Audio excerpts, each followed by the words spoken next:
The video you're about to see is a very, very important interview. I did it back in 1980, in June of 1980, with Antony Sutton. And of course, Antony had been a scholar at the Hoover Institute for really many, many years. And while he was there, he wrote the 3 volumes of Western Technology and Soviet Economic Development. He wrote his book, National Suicide, and these books went into the background of the funding of the Soviet Union from its inception, and of course his book, National Suicide, went into the fact that America was financing the Soviet Union all during the Vietnam War, while the Soviet Union was financing the North Vietnamese who were killing our boys in South Vietnam. In fact, everything was done to prevent Professor Sutton from either publishing the 3rd volume of Western Technology or his book National Suicide. Tremendous pressure was brought to bear on his publisher so that National Suicide could not be brought out, so the American people were not to know that during the Vietnam War we were financing indirectly the North Vietnamese. Well, let me just show you a few of the books that Professor Sutton has written, and these would include, of course, the Western Technology and Soviet Economic Development, Wall Street and the Bolshevik Revolution, Wall Street and FDR, Wall Street and the Rise of Hitler, and of course National Suicide. He's probably written at least 10 other books, including the Federal Reserve Conspiracy, the Trilateralists over Washington, volumes 1 and 2. He's written extensively on the Skull and Bone Society, on gold, on diamonds. Certainly Antony Sutton is one of the finest writers that we have within the conservative movement today. And for the last 20 years, he hasn't been doing interviews. I've contacted him a number of times, asked him to do radio interviews with me, but he is unavailable. I think that you're going to find that this interview will explain to you who it was who financed Adolf Hitler and gave him the capability of waging war against the West, who it was who financed the Bolshevik movement after it was established in 1917 and kept it going until the Berlin Wall came down in 1989. You're going to learn about the Trilateral Commission. You're going to learn about who controls the media in the United States. Indeed, who is the invisible government and what the ultimate goal of that invisible government is, and why that invisible government financed Adolf Hitler and finances communism and has financed communism since its inception. And now to Antony Sutton. Dr. Sutton, you wrote 3 series of books while you were a research fellow at the Hoover Institute. Can you give me basically the background of the content of these series? Yes, the series I wrote at the Hoover Institution at Stanford University concerned the transfers of Western technology to the Soviet Union. And essentially it comprised 3 individual books. Each book covers a period of time since 1917. And then you wrote a second series of books on Wall Street. Yes, these were trade books. In other words, they're not academic books. They're written for the general public. They concerned the build-up of the 3 types of socialism: Bolshevik socialism in Russia, what we might call welfare socialism in the United States, and Hitlerian or National Socialism. And each book examines the financing and the contributions made by Wall Street, by international bankers, to the development of that specific form of socialism. Now, in your research and analysis, and your efforts to bring out the facts about what was going on in our society, did you encounter any effort to discourage you, to prevent you from bringing out the background of America's involvement in the financing of international communism? Yes, very definitely. For example, when I was at the Hoover Institution, in 1972, I went to Miami Beach to give some testimony before the Republican National Committee. And although a congressman had hand-delivered to the wire services this testimony, which was later printed, the wire services refused to transmit it to the newspapers. Then when I got back to the Hoover Institution in California, I was called into the office of the director, and I was told in no uncertain terms not to make any more speeches like that, and that this information should not be made public. This was the information that we were giving the Soviet Union the technology to develop its war potential? Oh yes. At that time, we were in Vietnam, and as you know, the Soviets were supplying the North Vietnamese. This was 1972. 1972, yes. And for example, I knew that the Gorky plant, which was built by the Ford Motor Company, the Gorky plant in Russia produces the Gaz series of vehicles. The Gaz vehicles had been seen on the Ho Chi Minh Trail. We were supplying equipment to the Gorky plant in the middle of the Vietnamese War, and these trucks were being used to carry ammunition supplies, which were killing Americans. Now, I thought this was morally wrong, and I said so at Miami Beach and at the Hoover Institution. And it was this type of information that was suppressed. And so what eventually happened as far as your activities at the Hoover Institution were concerned? Well, I didn't pay much heed to the warnings. I published a book called National Suicide in the following year, which summarized our assistance to the Soviets, our military assistance to the Soviets. And when that book came out, again, there was great pressure to stop the book. There was pressure on both the publishers and me personally. And I felt I couldn't take this, and a few years later, I just left the Hoover Institution, and since 1975, I've been an independent author without any ties whatsoever. Let's go a little bit into the background of the financing of the German war machine that we fought in the period 1941 to 1945. Could we start, first of all, with the original financing of Hitler between 1922 and 1923, when he was first making his effort to come into prominence in Germany? The original financing of Hitler, that's in the years 1922, came only partly from Germany. One of the most prominent Americans concerned with financing Hitler was Henry Ford. In fact, Henry Ford received a medal in 1938 for his assistance to the early Nazi party. Then, of course, Hitler had his attempted push in 1923. He went to jail, and then we begin another era in the rise of Hitler. Right, and of course, he eventually came to power in 1933 by the electoral process. What about the financing of Hitler's electoral activities in 1933? This I can trace. I have traced it very exactly. I discovered amongst the Nuremberg records a series of bank transfer slips to the Delbrück-Schickler Bank in Berlin to an account which was under the control of Rudolf Hess. And this was the fund that was used to finance Hitler's access to power in March 1973. And amongst the corporations that transferred money to Hitler, I find not only R.G. Farben, which is quite widely known, but also German General Electric, AEG, which is under the control of General Electric in the United States, or was at that time, and companies like Osram and... Now, what was the tie-in between Osram and General Electric? The tie-in was a share tie-in. International General Electric in the United States had controlling interest in German General Electric, and also through share interlocks, a controlling interest in Osram in Germany. So then we have Ford and we have General Electric helping to finance Adolf Hitler's rise to power. Were any other large American corporations involved? Very definitely. Standard Oil, through its technical association with I.G. Farben, for example, Germany could not have gone to war in 1939 without tetraethyl. You need tetraethyl to raise the octane value of aviation gasoline. Germany had no means of doing that. This was developed in the ethyl laboratories in the United States and transferred to the Germans. Standard Oil came up with the hydrogenation idea, which was very essential for Germany in the 1930s, because to raise the quality of its gasoline for aviation purposes. This was transferred to the Nazis.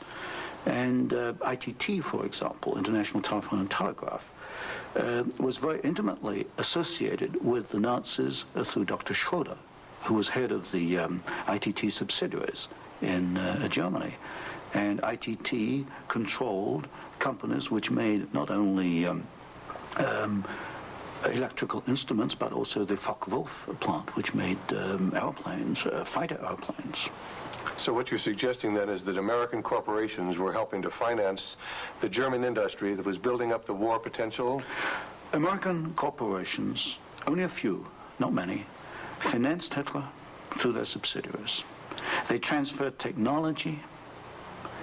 They transferred material assistance, for example, stocks of tetraethyl before the Germans could manufacture it under the joint manufacturing agreement with the United States. And also they financed this. For example, Standard Oil financed in 1933 the development of the gasoline industry in Germany, which was needed to fight World War II.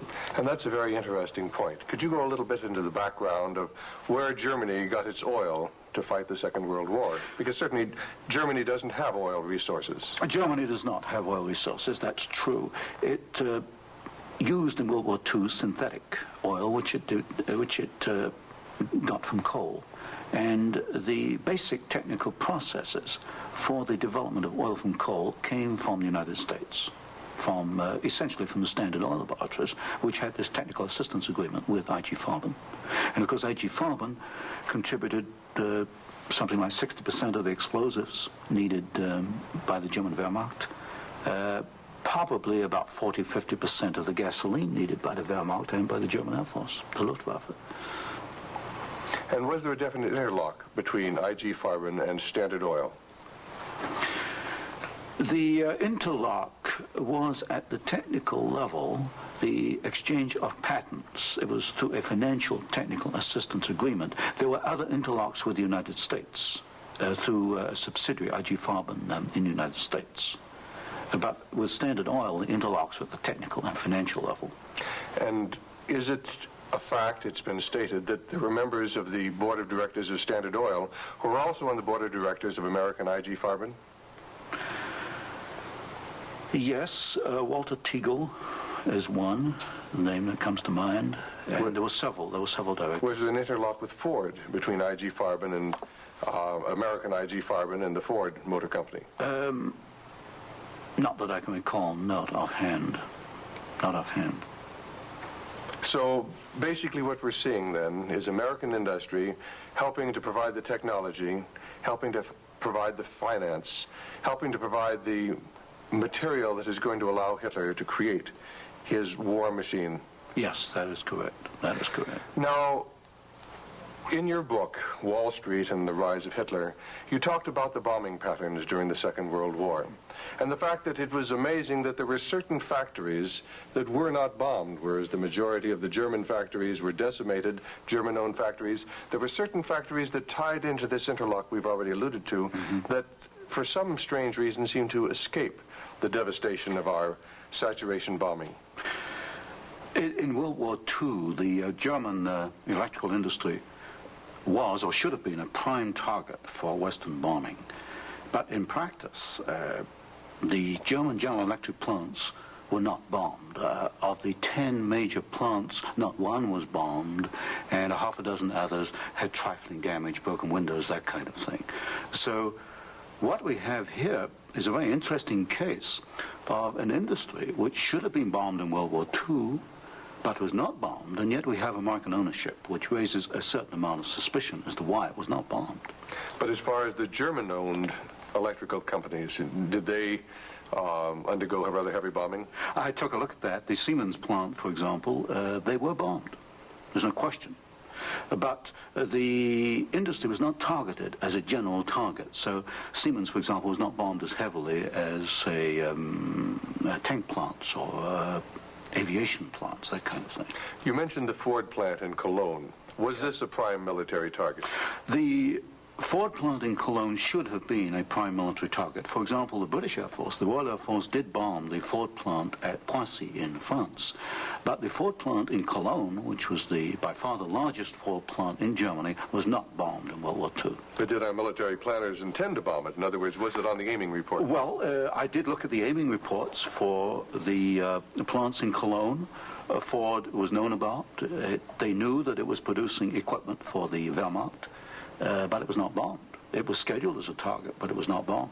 So somewhere along the line, as far as the planning was concerned, the name of the Ford motor plant in Cologne was deleted, and yet the city of Cologne itself was totally decimated. The city of Cologne was decimated, as of course many other cities in Germany were decimated. But somewhere along the line, something happened. I suspect it was in the aiming committees, and without question, orders were sent out not to bomb certain targets, even though these were prime military targets. And That's rather reminiscent of some of the orders that went out during the Korean War, some of the orders that went out during the Vietnamese War to leave specific targets within the enemy's domain untouched by our strategic bombing. I understand that was so, although I've not investigated it. Now, in your book, Wall Street and the Rise of Hitler, there was one very interesting section about a special fund that Heinrich Himmler had, and the funneling of money from German corporations into this fund, even up into the years 1943 and 1944. And many of these corporations had strong ties into the American corporations, into the American parent corporations. Could you tell us a little bit about the Kepler Fund? The Kepler Fund was also known as the Konto S Fund. It was what we might call Heinrich Himmler's personal slush fund. He used it for his own personal projects. And what amazed me was both in 1933 and in 1944, the 2 years for which I examined the records, over half the funds came from American corporations. For example, in 1933, ITT, Standard Oil, General Electric, and possibly Osram were contributors. Even in 1944, in the middle of World War II, we find that ITT was funneling funds to Heinrich Himmler's fund through Schroeder, who was the chairman of the ITT subsidiaries in Germany. We also find that Depag, the Standard Oil subsidiary in Germany, was financing Heinrich Himmler, and this was in the middle of World War II. Now, were these facts ever brought out at the Nuremberg hearings? They were never brought out at the Nuremberg hearings, although the documents do exist within the files, within the records. They have not been published, as far as I know. And you actually had access to these records? Yes, there's some 400 tons of these records available, and many of them were at the Hoover Institution, or copies were at the Hoover Institution, and that's where I found the original documentation. I think it's a tragic part of our history when the American public doesn't realize the interplay then between great American corporations and the financing, the funding of the Nazi movement. Now, I wanted to talk just a little bit about the Nuremberg trials, because at the Nuremberg trials, the Nazis, the Nazi war criminals, the Nazi generals were held specifically guilty for what transpired. Were there any Americans involved? Were any Americans indicted? Were any Americans convicted as far as the financing of the Nazi war movement? Very definitely not. I looked at the criteria for what we might call war crimes under the Nuremberg Tribunal. And there's no question in my mind that certain Americans well fitted the criteria which required indictment and trial. But no Americans were ever brought to trial. Do you think there was any conscious effort to conceal this fact, both from the Nuremberg War Tribunal and from the American public? Well, there was a conscious effort in the fact that these businessmen were very prominent in stating in 1946 that they had no knowledge of what Hitler was doing, and yet they were intimately involved with the build-up with Hitler. I suspect that this was not published in the media at the time, although I've not checked that. But certainly the role of American corporations and American businessmen in aiding Hitler has not been published. Now, what about the actual financing? What about the loans from large American banks, from large British banks, to Hitler's government in that period between 1933 and 1939, when Hitler was preparing for war? Well, you've got to go back a little earlier and look at what are known as the Young loans, which were very important because I think they brought about the economic collapse of Germany in 1933. That was the Young plan. This was Owen Young, who was, of course, chairman of General Electric. Here we got a man who actually made the loans as an officer of the United States government, which brought about the collapse of Germany in 1933, enabling Hitler to take over. And then subsequent to 1933, you get a series of loans. A very good one is Standard Oil, which loaned several $1 million, at least, to Germany to build up its aviation gasoline facilities. And there are other examples. Fine. Well, I'd like to get a little bit into the background of the financing of Bolshevism, because I think this is vitally important. And we can go back to the period after the Second Revolution, which was in October and November of 1917. The initial financing of Lenin's movement, how did it tie into the American corporations? Was there any American involvement in that period between 1917 and 1918 when Bolshevism was just beginning to get a foothold in Russia? Yes, there were several incidents. The most important is one involving Colonel William Boyce Thompson, who was the largest shareholder in the Chase Bank, which of course today is Chase Manhattan Bank. And I published in one of my books a copy of a cablegram which transferred funds from New York to Petrograd in December 1917, $1 million to be precise. And Colonel Thompson made the statement later that this $1 million was given to the Bolsheviks to consolidate. They had just begun to take over Russia. They only controlled Moscow and Petrograd at that time, to aid the control that the Bolsheviks were extending in Russia. This is a very clear case. $1 million, American funds, transferred through an American Wall Street intermediary to the Bolsheviks. And didn't you publish that document here in Wall Street and the Rise of Bolshevism? I published two statements. One is a copy of the cablegram, and the other is a copy of the news clip of the statement made by Colonel Thompson at that time that he had made this contribution. Now, why would an American capitalist, an American financier, help to aid Bolshevism? The only answer, and of course this puzzled me for years, you know, why? Why? Because we understand there to be an opposition. And the only answer I can come to is one of captive markets. The United States did not want another United States in the world. And of course, if you look at the world map, Russia is 2 or 3 times larger than the United States. Imagine this as another United States, as another competitor to the United States. What the United States wanted, or Wall Street wanted, was a captive market. And of course, socialism is a captive market because my earlier studies at Stanford University have brought out the fact that a socialist system cannot innovate. It's got to import innovation and technology from the West. And so I think the aim behind this was to encourage the development of Marxism and other types of socialism, because this would give these Wall Street bankers control of a world market, a captive market. At the end of the First World War, Russia was devastated by famine, and America sent a relief mission. It was the Hoover mission. Do you know any of the facts surrounding the activities of the Hoover Commission? Well, there's no question that in 1922, 1923, Russia was finished. Industrial output was perhaps 8 or 10% of 1913 figures, and people were starving by the hundreds of thousands.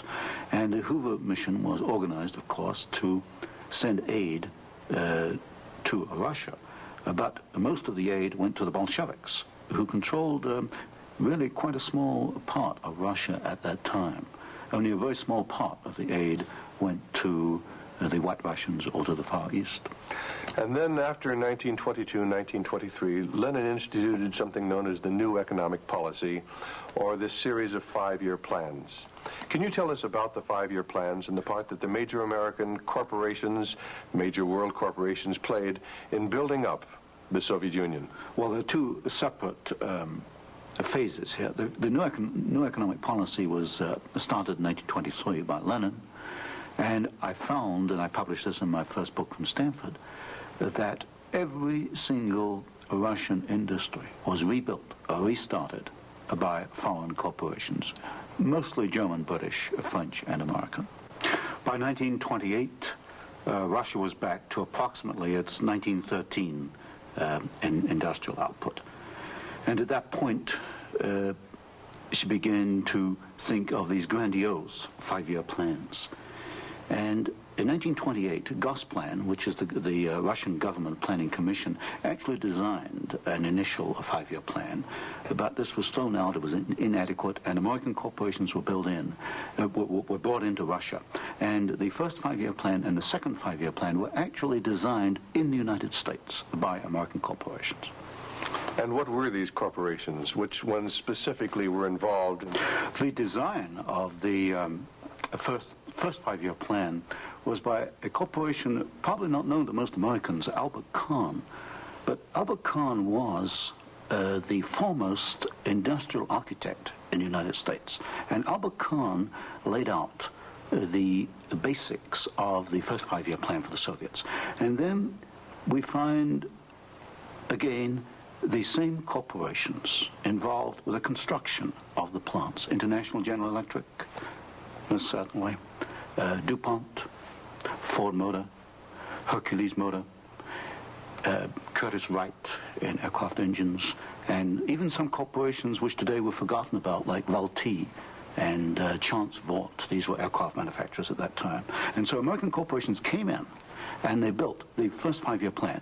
But what was important, the Soviets then copied these plans, and this accounts for the tremendous Russian output. They took this initial equipment and they multiplied it, they copied it by the 100.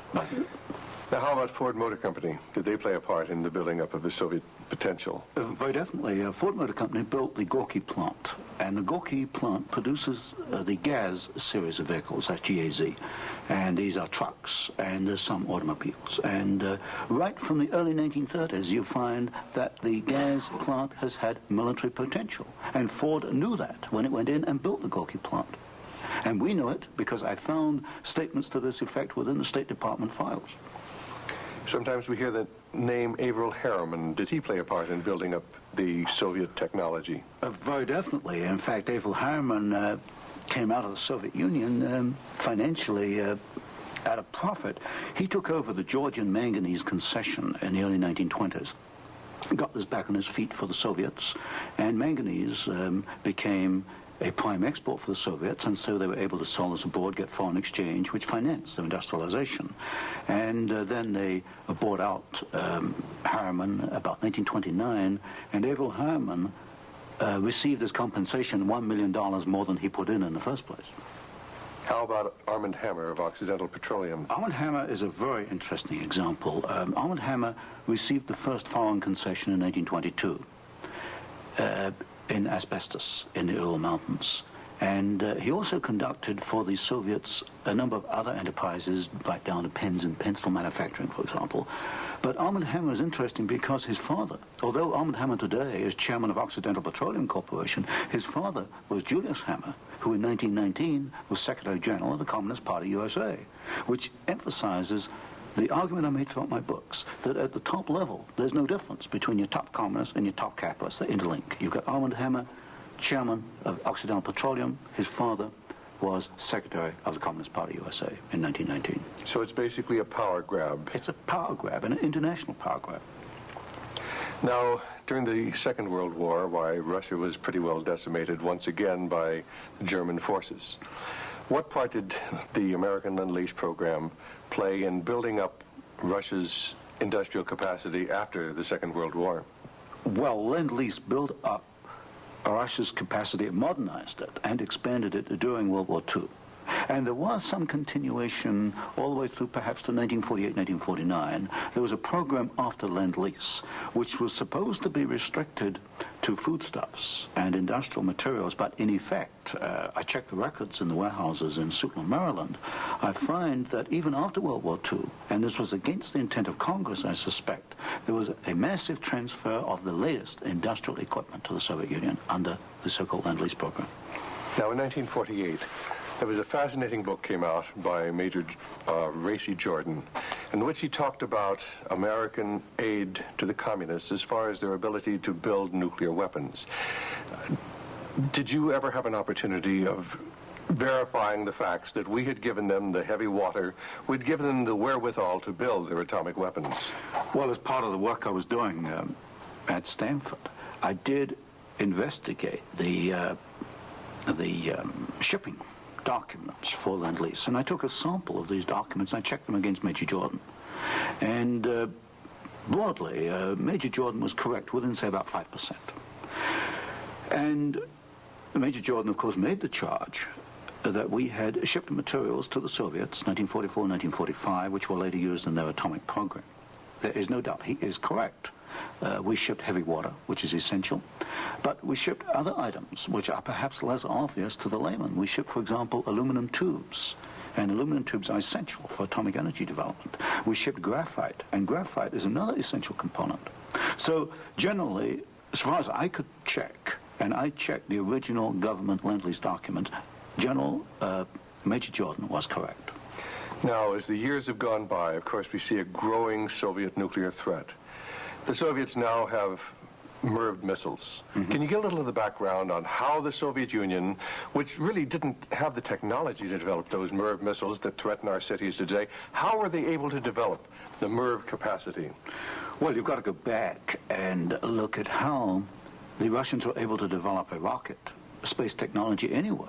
What they did after World War II was American forces were held back for a while the Soviets occupied East Germany. They stripped East Germany. They took back the latest of the V-2 rocket technology from Peenemünde and other places. And the V-2 became the basis of the Russian space technology.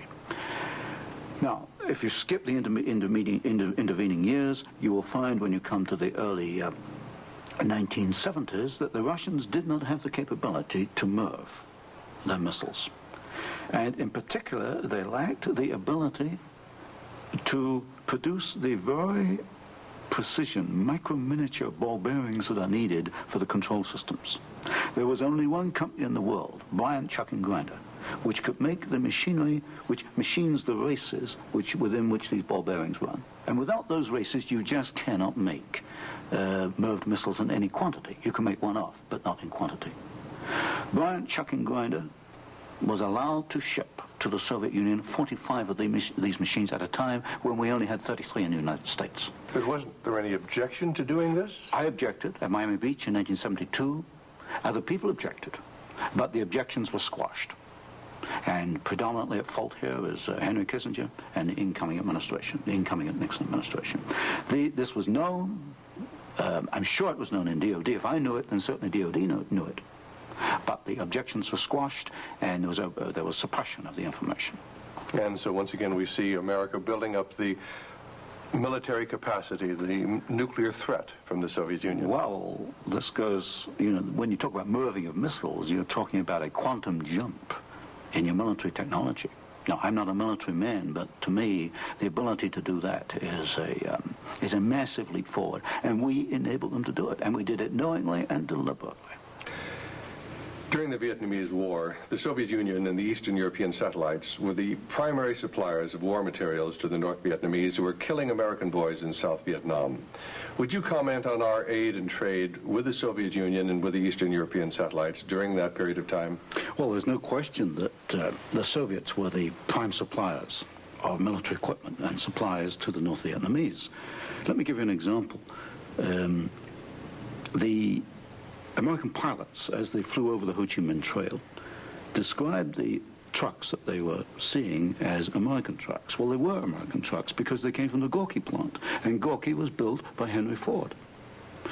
And so you have the situation where we were, in effect, supplying both sides in the Vietnamese War. But the trucks were being built by the Soviet Union. However, were they getting any materials from the United States to help build those trucks? Yes, in the early 1970s, I know specifically of shipments of equipment into the Gorky plant while the war was going on, which in effect were aiding the Soviets to build more trucks to be used by the North Vietnamese. How about loans? Was America extending loans to the Soviet Union during this period when they were the primary financiers of the North Vietnamese? Yes. Beginning about 1970, there was a massive grant of loans to the Soviet Union. I'd say by about 1976, it must have totaled perhaps $40 billion outstanding. And so this, of course, these loans were used to enable the Soviet Union to purchase industrial equipment in the United States, and this industrial equipment was used to manufacture, in part, military supplies which were used against us in Vietnam. How about Russian shipping that was being used to ferry supplies to North Vietnam? Shipping is a very interesting example because the Soviets published a shipping register, about 6,000 ships, and I analyzed every one of these ships, both the origin of the technology of the ship itself, the hull, and the engine. Most of them are marine diesel engines. And I find that 60% of the Soviet merchant marine, which of course has military usefulness, 60% was built aboard. Only 40% in the Soviet Union, and that largely to Western design.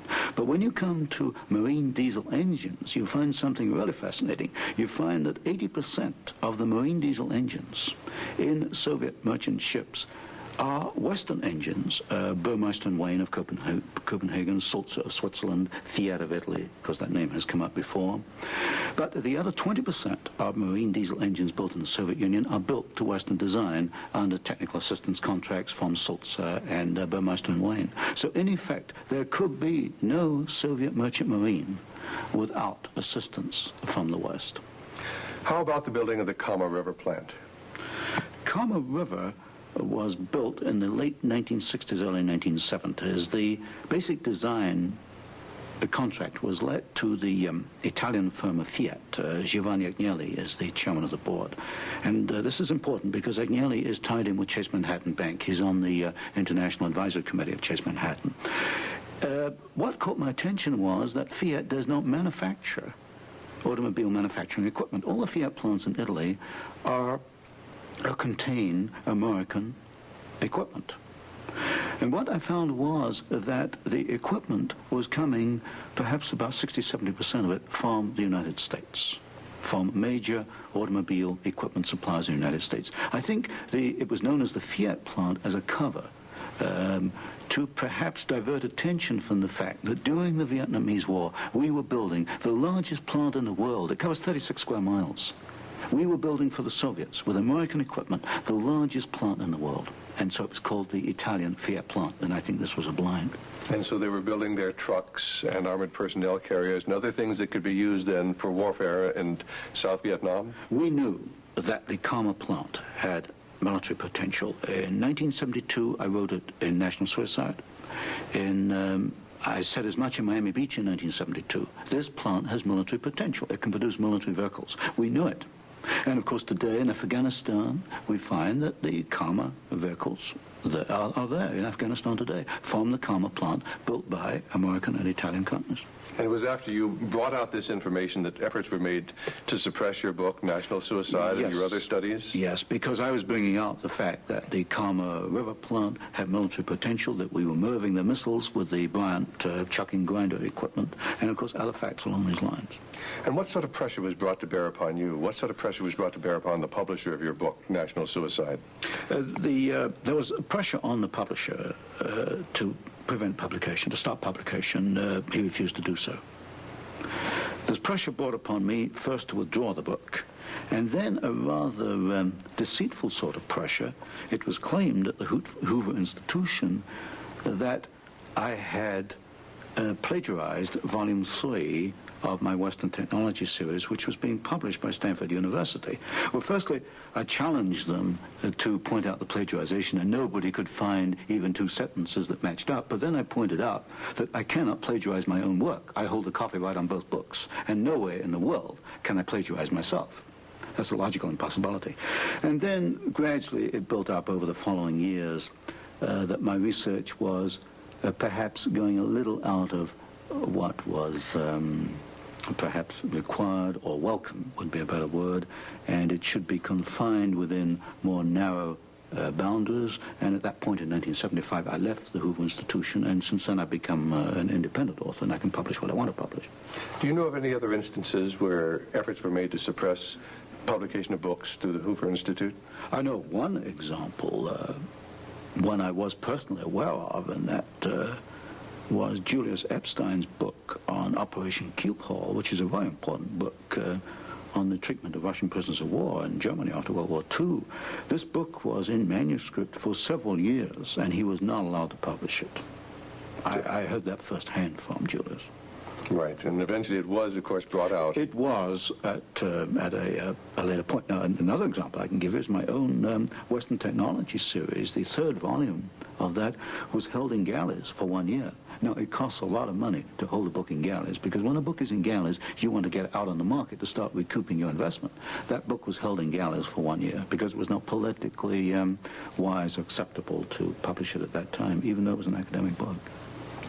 Now, you've done some fascinating studies on the Trilateral Commission. Can you tell us about the Trilateral Commission? The Trilateral Commission is a private organization founded by David Rockefeller in 1973. It was essentially financed by Rockefeller and some of the foundations, Kettering Foundation, Danforth Foundation, Ford Foundation. Ford Foundation was a very major contributor. And The stated objective is to encourage discussion amongst what they call the trilateral regions. I should point out that of the 300 members, 1/3 come from the United States, 1/3 from Japan, and 1/3 from Europe. But in effect, I find that the actions of the Trilateral Commission are very much self-interested on the part of the international banking community in New York.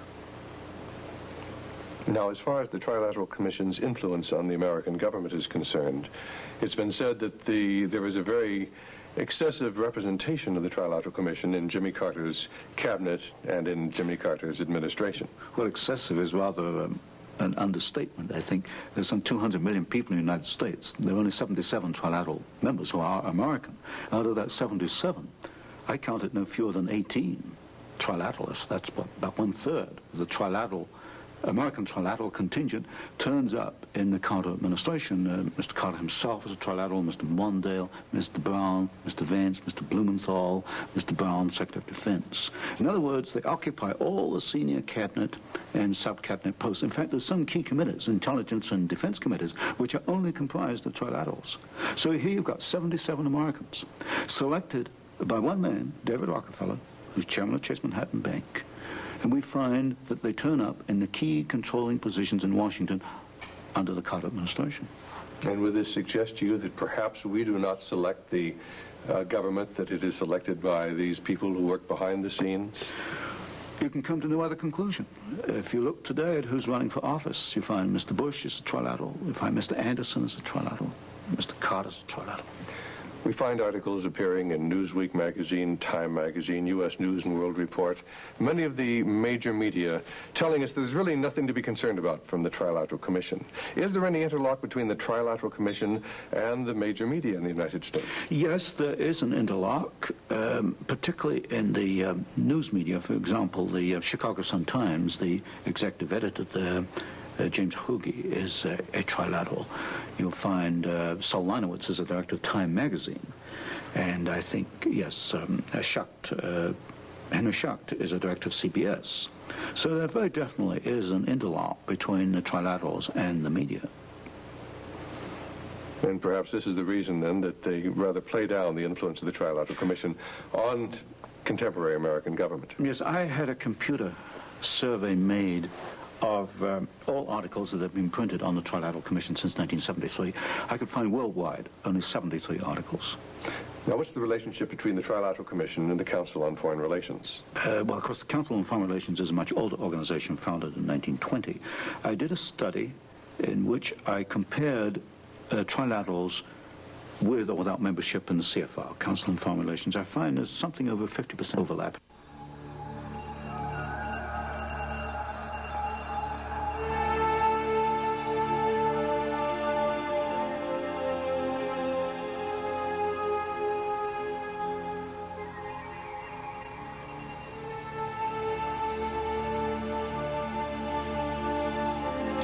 In Senator Goldwater's book, With No Apologies, on page 280, he wrote, "The Trilateral Commission is intended to be the vehicle for multinational consolidation of the commercial and banking interests by seizing control of the political government of the United States."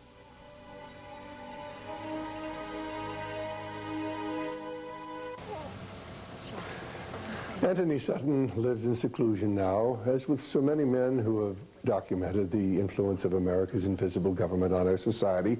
He lives with a certain amount of concern for his safety, because you see, those who have documented the fact that we have an invisible government and that both political parties in America are controlled by the same identical people, those people, of course, their lives are in danger.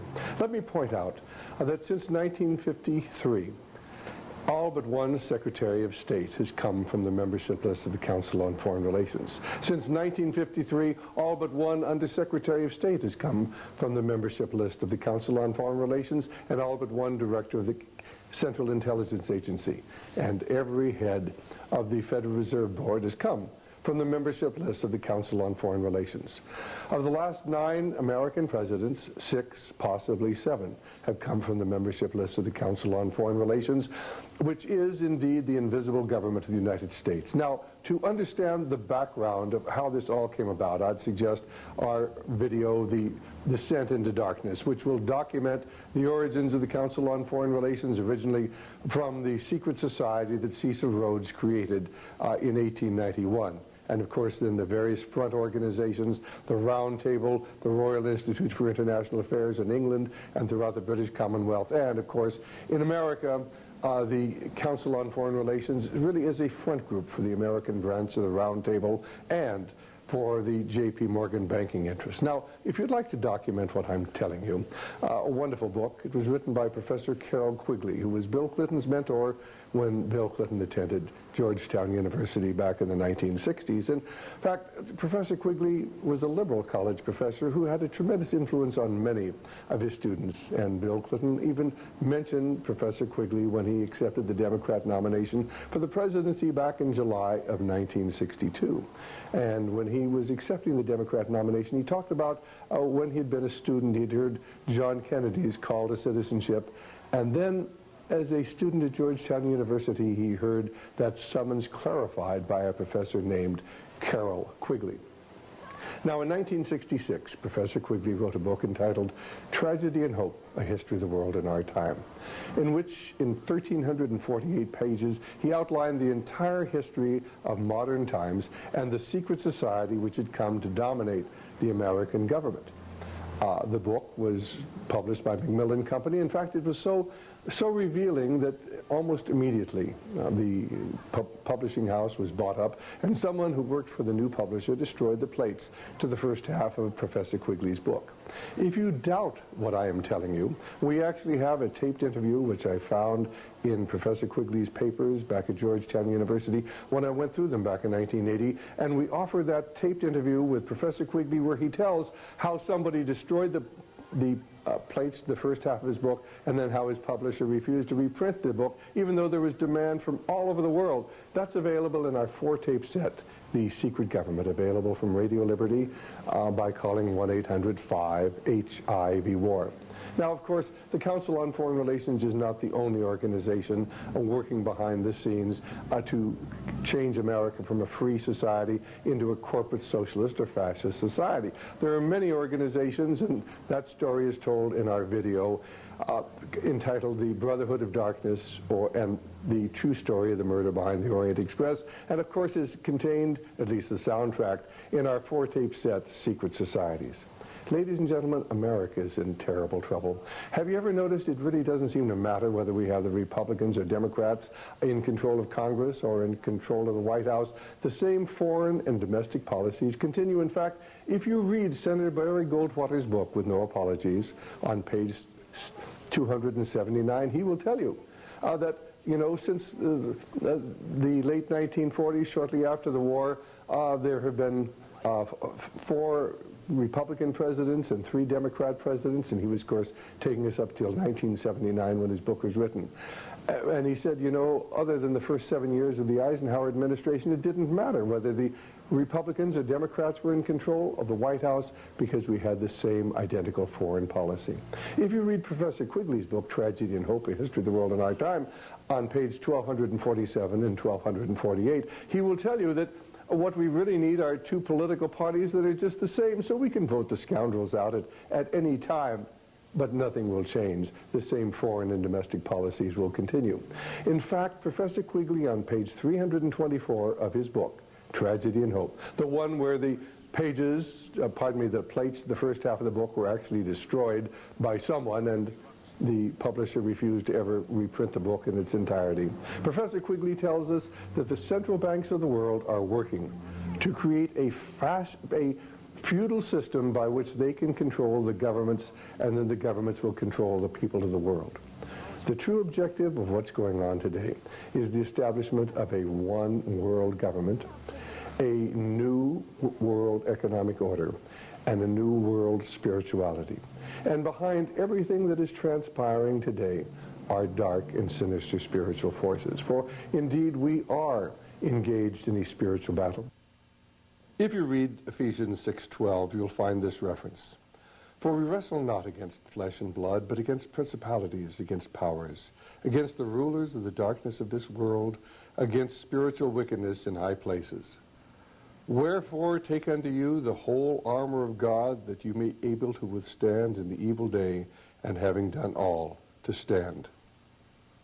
Ladies and gentlemen, the forces which control the Council on Foreign Relations and the Trilateral Commission and the Bilderbergers and the Masonic Movement and the Skull and Bones Society and the Federal Reserve Board and the central banks of the world are joined together in a continuity of evil.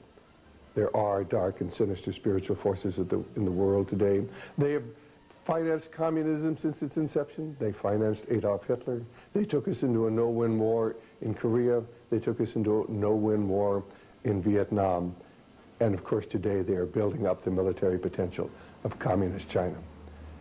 Will America survive as a free nation? Only if the people of this nation are willing to join together and become informed, become involved in the political process. First of all, to understand it's a spiritual battle, to come to understand why America was a great Christian nation at one time, and then how we lost that freedom. We are told by Abraham Lincoln, and this is what he wrote back, is what he said back at the Lyceum in Springfield, Illinois, in about 1840. At what point should we expect the approach of danger? By what means should we fortify ourselves against it? Should we expect some transatlantic giant to step the ocean and crush us with a blow? Never. All the armies of Europe and Asia combined could never by force take a drink from the Ohio or make a mark on the Blue Ridge. Then at what point should we expect the approach of danger? And I answer, if it ever reaches, if it spring among us, it can never come from abroad. If destruction be our lot, we ourselves must be its authors and its finishers. As a nation of free men, we shall live on through all time or die by suicide. And then let me close with that wonderful quotation from James Russell Lowell, written in 1844, and this is what he wrote. Once to every man and nation comes the moment to decide, in that strife of truth with falsehood for the good or evil side. Some great cause, God's new Messiah, offering each the bloom or blight, and the strife goes on forever, twixt the darkness and the light. Then to side with truth is noble, ere to share her wretched crust, ere her cause brings faith, fame, and fortune, and 'tis prosperous to be just. Then it is the brave man chooses, while the coward stands aside, until the multitudes make virtue of the faith they have denied. Though the cause of evil prospers, yet his truth alone is strong. Though our portion be the scaffold, and upon the throne be wrong. But that scaffold sways the future, for in the dim unknown standeth God within the shadows, keeping watch above his own.